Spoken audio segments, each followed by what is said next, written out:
Hello guys, welcome to another video. Today we're gonna talk about the Portugal Golden Visa and the changes coming to the program in the upcoming year of 2022. So here are the topics for today's video. Firstly, we're gonna give a little bit of an overview of the Portugal Golden Visa, then the requirements, who should get it, the pros and cons, and the alternatives in Portugal and abroad.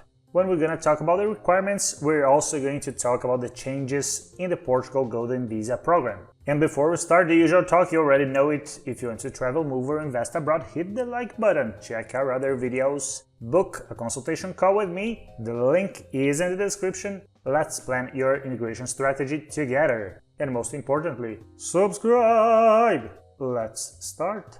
So, the Portugal Golden Visa. What is it and who should consider it? To begin with, if you are an EU citizen, you don't need a golden visa to reside in Portugal. You can just come to Portugal, register your stay, and that's it. No big investments, not a lot of bureaucracy, just come and enjoy the beautiful country of Portugal. But if you are a non-EU citizen, you have to have grounds to reside in Portugal, and the golden visa is one of them. The Golden Visa is for non-EU citizens who want to invest and live in Portugal. The Golden Visa is especially a good option if you want to invest in Portugal, not spend the whole year there, but still come and go as you please in the country. The main requirements to be eligible for the Golden Visa program are having a clean criminal record and being a citizen of a non-EU country. And then we have different categories depending on the type of investment you want to do to get your Golden Visa in Portugal. Now let's talk about the eligible investments for the Portuguese Golden Visa in the year 2022, because there were a lot of changes and it became quite harder to get the Golden Visa in Portugal. The first option, which I like quite a lot, is also the most expensive one.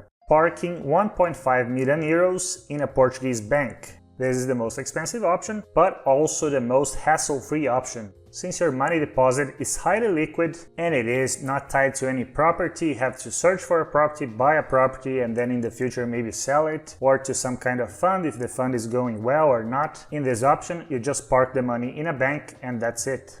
The second option is also the most popular option, which is buying property to the sum of 500,000 euros. That is the same amount as previously, but for the next year there is a huge difference. Properties in Lisbon, Porto and the Algarve region do not count towards your Golden Visa in Portugal. So if you want to go with this option, you will have to get a property in the inner parts of Portugal or in one of the Portuguese islands like Azores or Madeira. You can still buy a property in Lisbon, for example, but you cannot use this as grounds to get a Golden Visa in Portugal. If you go with the real estate route, in some cases, you can get the investment down to 350,000 euros if the property is older than 30 years. Then again, we also have the new rule here, and Lisbon, Porto, and most of the coastal areas of Portugal are not an option anymore. Then there are some other options, such as the scientific research investment, which was 350,000 euros and now it is 500,000 euros. And the same applies if you want to invest in a company with at least 5 employees. Before we had 350 and now it is 500,000 euros. Then there is also an option which is a donation to the sum of 250,000 euros in cultural or art projects related to the Portuguese heritage.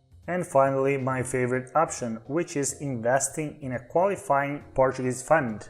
This cannot be any fund, but there are some funds which are eligible for the purpose of getting a Golden Visa. However, for this option, the minimum jumped from 350 to 500,000 euros. Now I'm gonna talk a little bit about the pros and cons of the Portuguese Golden Visa. We're gonna start with advantages. First advantage, you can come and go as you please from Portugal. You can stay the whole year if you like. And on top of that, you also have 90 days in 180 in any other country in the Schengen area. Second advantage, you can renew it by staying a minimum amount of time in Portugal. In the first year it is just 7 days, then after the second year is a little longer, but it is never too much, never too long. Third advantage, you can work while you're in Portugal in any activity without the work permit. Fourth advantage, you can actually get a Golden Visa and make of it a profitable investment, although that is quite difficult considering the fees you have to pay and also considering the new changes in 2022. Let's say you got a golden visa in 2015 by buying property in Lisbon. Now you can probably sell the property for more than you have paid back then. Nowadays, it is much more complicated since you will not have the option to invest in Lisbon, and even in Lisbon, properties are much more expensive than they were in 2015. Last advantage, the Portugal Golden Visa leads to permanent residency and citizenship in Portugal. If in the long term your plan is to live in Portugal most of the time or get Portuguese citizenship and live in any other country in the EU, the Portugal Golden Visa is an excellent option.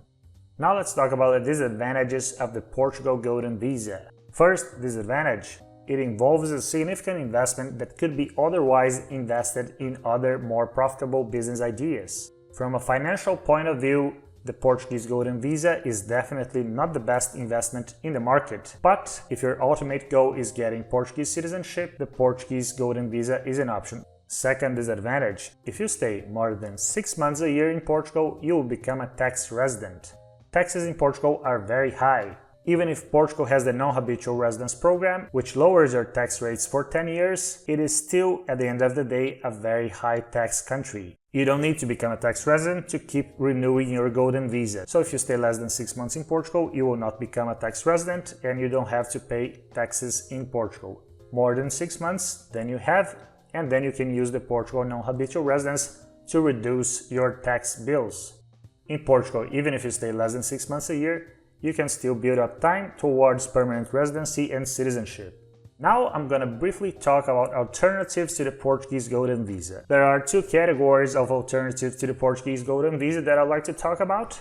One is, you want to live in Portugal, but you don't want to make a substantial investment to live in the country. And the second category is, you're still not sure about Portugal, you want to consider other countries, and actually there are quite many other good options which are not Portugal. So the first option is, you want to live in Portugal, but you don't want to make an investment to the amount of 500,000 euros, for example, to reside in the country. Then there are two types of residence permits that might suit your needs. The first one is the D7 visa, which is a visa for people that have income from abroad.